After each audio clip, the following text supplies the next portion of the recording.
Hello and welcome to Shikara Academy's UPSC Mains PYQ series.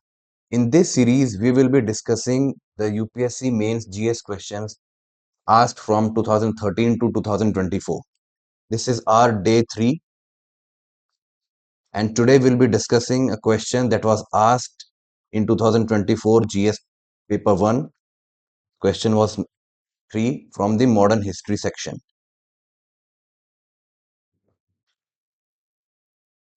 What were the events that led to the Quit India movement? Point out its result. A simple, straightforward question that has asked you about the events that led to the Quit India movement and the results of the Quit India movement. So, matching it with the syllabus, this particular question was asked from the Indian history section, from the freedom struggle and its various stages. Now, let's see how we can approach this answer. We will be using the traditional IBC approach, the introduction, body, and conclusion approach. In introduction, we describe the Quit India movement in brief. In the body, we write the events leading to the Quit India movement and the results of the Quit India movement. So we fulfill the demand of the question here.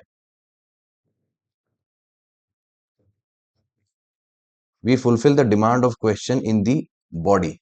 And please remember, it's a 10 marker question and should be answered in 150 words. In conclusion, we summarize the answer and link it to the future developments, that what were the immediate aftermaths of the Quit India movement and how it ultimately led to the Indian freedom. Okay, so let's begin. The introduction. The Quit India movement was launched by Mahatma Gandhi on 8th August 1942. The date is vital. And it marked a decisive phase in India's struggle for independence. It called for an immediate end to the British rule through mass civil disobedience, uniting people across the country in a final push for the freedom. So all these things that were happening in 1940s, early 1940s, the World War and the urge for Indians, the dissatisfaction of Indians to throw the British out of their country, that has led to the ultimate 8th August 1942 Quit India movement launch. Now, what were the factors or the events that led to the Quit India movement? So, one was the failure of Cripps mission. So, Cripps mission in 1942, the British government's Cripps mission offered only limited self-governance, but Indians want a fully self-reliant, self-governed territory, which was rejected by the Indian leaders as inadequate. This was seen as highly inadequate. Then there was ongoing World War II. So it had an impact on the Quit India movement as well, in the Indian politics as well. India's forced involvement in the war led to economic hardship, inflation, and the Bengal famine, fueling widespread discontent.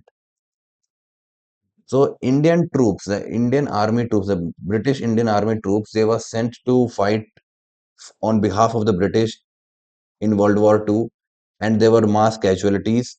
This led to economic hardship. Any war leads to economic hardship. Inflation was very high, and ultimately it led to the Bengal famine. So the resources of the provinces, especially Bengal, was transferred or was given to the army in order to sustain war, and that has led to a Bengal famine, killing millions of people. This led to further widespread discontent across the country.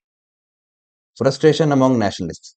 There were continued delays in granting autonomy, and the Repressive Defense of India Act intensified impatience among Congress leaders and the masses. So, the Defense of India Act. So, the leaders, the Congress leaders, were demanding more autonomy and more of self-governance, but the British government was continuously delaying all this, and this led to impatience among the Congress leaders and the masses. Now, there was another fear of Japanese invasion. So there was a threat of Japanese advancement during World War II because Japanese had colonized the Indonesia and Malaysia peninsula. during the World War II, and this heightened the urgency for immediate independence. And they also the Japanese forces, they also occupied the Myanmar. So it was the imminent Japanese threat, the Japanese advancement during World War II that heightened the urgency that we need to get things are in our own hands and get the independence as soon as possible. This ultimately led to Gandhi's do or die call. At the Bombay Congress session, Mahatma Gandhi's appeal galvanized the nation to participate in the uh, mass non-cooperation. So Mahatma Gandhi was frustrated with the British approach, just like all the Congress leaders, and ultimately his patience also ran out regarding British. And on 8 August 1942, he launched the Quit India movement from the Gowalia Tank Maidan in Bombay. Today it is known as Agast Kranti Maidan because the Quit India movement is considered as the Kranti or as the revolution of in August. So now let's discuss the results. What were the results of the Quit India movement? So what the Quit India movement achieved was it witnessed mass mobilization. The movement witnessed unprecedented participation from all the sections of the society, be it students, workers, women, all participated in active and huge numbers. But there were brutal repression from British as well. The British responded with mass arrests. They detained leaders like Gandhi, Nehru, and Patel on the very first day of the movement, and they suppressed the protest with force. But this brutal repression, this mass mobilization, it led to a strengthening of nationalism. Despite, despite repression, the movement united Indians and intensified the demand of independence.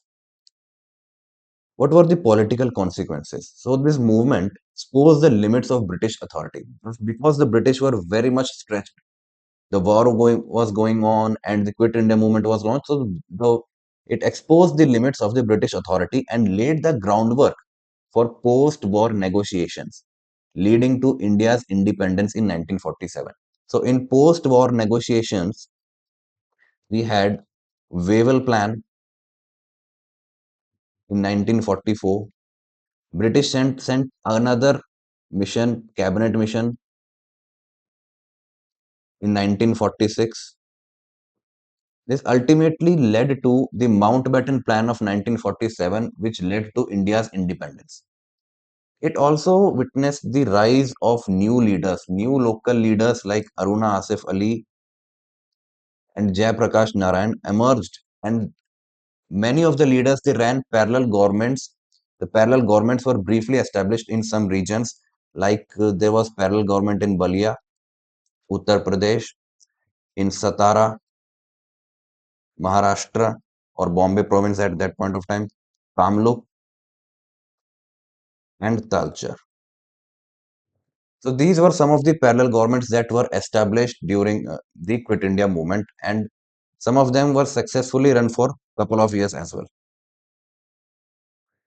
In conclusion, we can write, although the Quit India movement did not achieve the immediate independence, it was the British repression, it just subsided with the just suppressed, the British were able to successfully suppress the Quit India movement. But it marked a turning point by demonstrating that India's people, the Indians, resolve and making British rule untenable. So it made the Indians made the life of British miserable. That the British understood that they no longer can hold off their most possessed colony. The movement's spirit of unity and sacrifice inspired future generations and hastened the end of the colonial rule in India. So this is our forward-looking line that we should write in the conclusion. So that was for today's discussion, our day 3, and you can get this PDF of the slides from our Telegram channel. Please do subscribe to our channel. Thank you.